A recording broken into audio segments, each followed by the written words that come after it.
It's interesting, Bill, because I do a lot of these interviews, especially with coaches, football coaches, and there are these interesting character studies. You go back to their childhood, and there's usually a hard driving dad or a hard scrabble coal mine or something there where you can kind of see, in retrospect, an environment that would produce a high-level coach. I'm not sure that totally applies with you. I mean, you grew up in Crafton, Pennsylvania, middle-class suburb of Pittsburgh.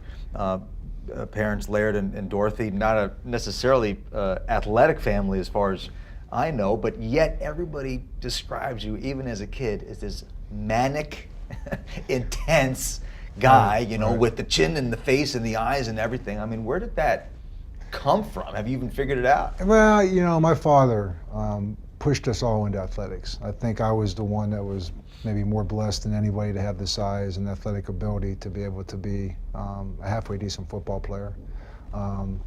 And certainly... Big Steelers fan growing up. Oh yeah, I grew up in Western Pennsylvania, grew up a Steelers fan. Terry Bradshaw came to my midget football banquet when I was a kid.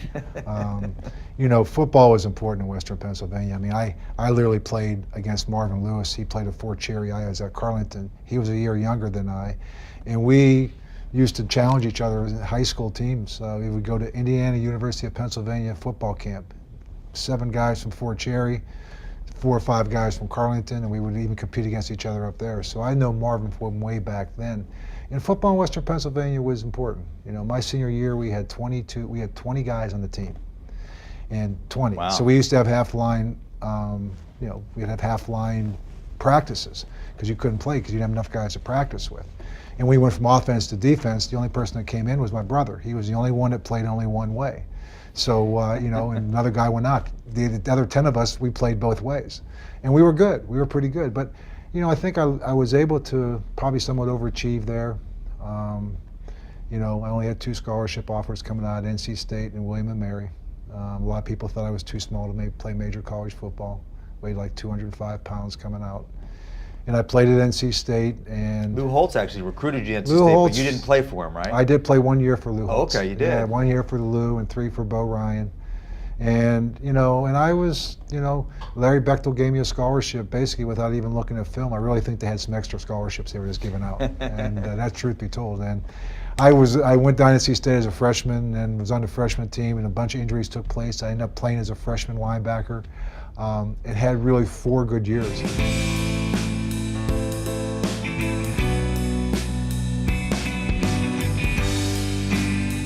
The draft came, I worked out for everybody in the 12-round draft. I wasn't even drafted. I went to Philadelphia Eagles as a free agent and got cut there, and I said, I'm gonna try this one more time, and went to Cleveland as a street free agent. I still had the check. I got a $1,000 sign-in bonus. Nice. And then I took out the taxes. It was like $675. And I always kept that because somehow they lost the check, and my agent back then, Fred Joseph, actually sent this to me.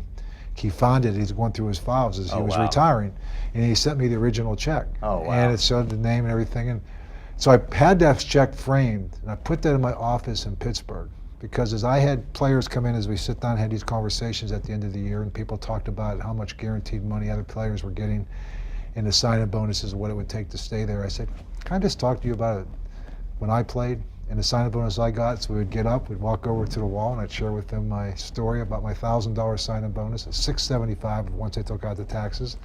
And so, but it was, I played and always have been a player that probably had to do a little bit more. Was never fast, was never big. I tried to gain the extra edge through, preparation and through kind of a mindset. You're a pretty good college player. I mean, you led your team in tackles the last couple of years. I mean, if you were a college coach, would you have enjoyed coaching you? Oh yeah. I mean, I think yeah. I mean, you didn't have to. You knew what you were getting. I was the first one in, last one to leave type of guy. I had to gain a competitive edge. I had to understand when they came out in certain formations. I could narrow it down to what they were probably going to do, and I would try to find whatever bit of tendencies and whatever competitive little edge I could find. That's why I always think that average players make good coaches. Mike Ditka may be the exception to that because he was a great player. But I think a lot of the other coaches that you see that play the game were probably very similar to like I was. Guys who kind of overachievers and became students of the game in a way that they for survival. And we'd apply that, I would argue, to your professional career as well. I mean, you were the quintessential, as you describe it, bubble player. Yeah. You had, what, 5 years with the Eagles and the Chiefs. Yeah. Every day you went into work, you weren't sure if that was going to be your last. I mean, I can see the stress of that situation, but I can also see why that would prepare you. First of all, because of what you're talking about, Bill, but also the fact that you probably always had to think that I better have a next step, because I'm not going to be playing football and retiring on this until I'm in my mid-30s. I had a fork road mentality. Every year, I always had to think about, okay, I'm going down this path, because at some point, when final cuts came, that was my fork road. Either I was going to get cut, or I'm going to have to go on or keep my job for another year. And it's really helped me now, because I have two son-in-laws. One to be Ryan Kelly with the Lakers, and Kevin Westgarth, who's with the Calgary Flames now. And they're, at least right now, they're both players that have kind of had to live that life. And I have two daughters who understand that, or with them, the life of a professional athlete, where it is a window of time.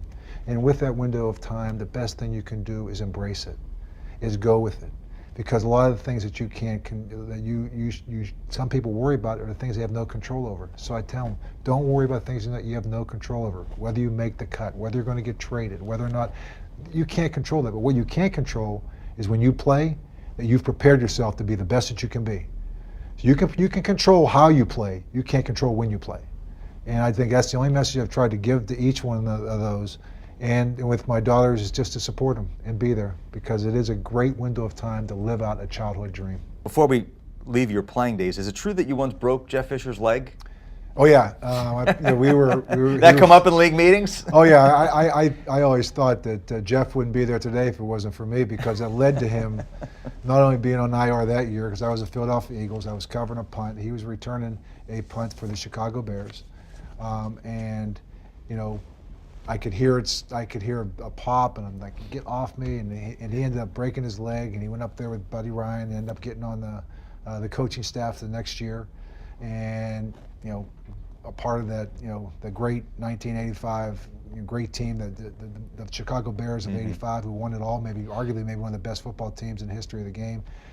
So he got involved in coaching, and had I had not done that, he may still be trying to play. And so, I mean, who knows when his career would have started. It may not have started there. So there is no doubt that he would not be where he is today had it not been for me.